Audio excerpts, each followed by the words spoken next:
comprends bien, tu veux retourner au travail, même si ça t'éloigne de tes enfants, et puis ça te rapporte aucun salaire? Bingo! Hey, Kathleen me dompait là, je t'ai dit ça? C'est ça, je veux qu'elle pense que je suis genre en danger, c'est pour ça que je fais tout ça. Alors, Olivier a déposé une plainte assez grave contre toi. Quoi? Vos excuses, là? Vous pouvez les foutre up your ass! Tu peux pas continuer à travailler là-bas. Je me sens super mal de te dire ça, mais je veux vraiment pas que tu lâches ta job.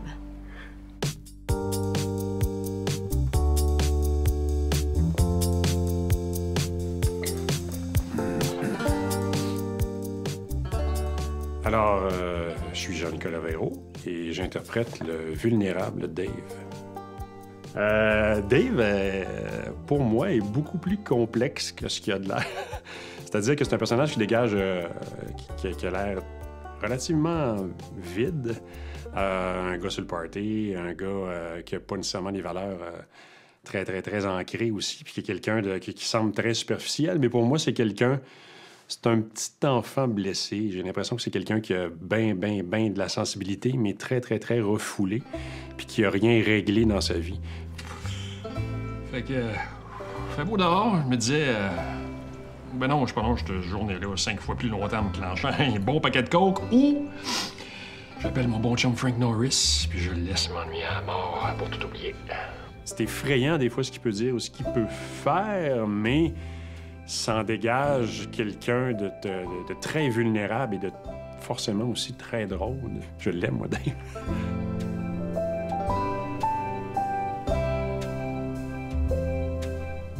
Honey, I can't do it anymore.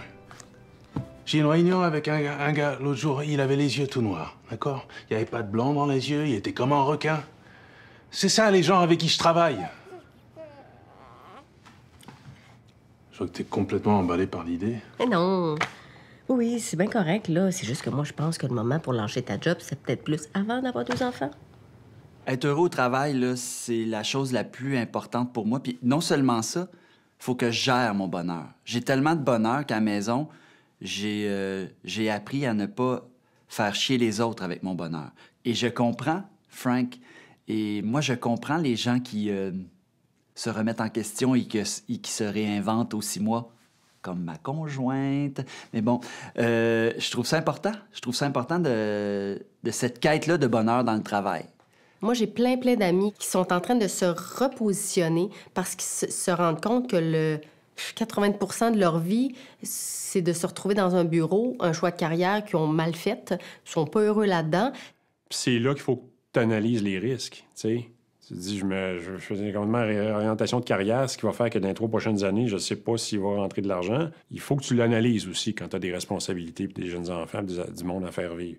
Puis il y a un côté de moi, avec les responsabilités que j'ai, qui est obligé de dire que des fois, je fais des affaires que j'aime pas tout le temps, tu sais. Puis là, je sais que je suis privilégié, je fais quand même une job, je fais quand même ce que j'aime dans la vie. Puis je sais qu'à un moment donné, il y en a qui n'ont pas cette chance-là, puis il y en a qui n'ont pas pris les moyens pour avoir cette chance-là non plus. En seriez-vous intéressé à revenir? Au PC, je pense. Non, mais je veux dire,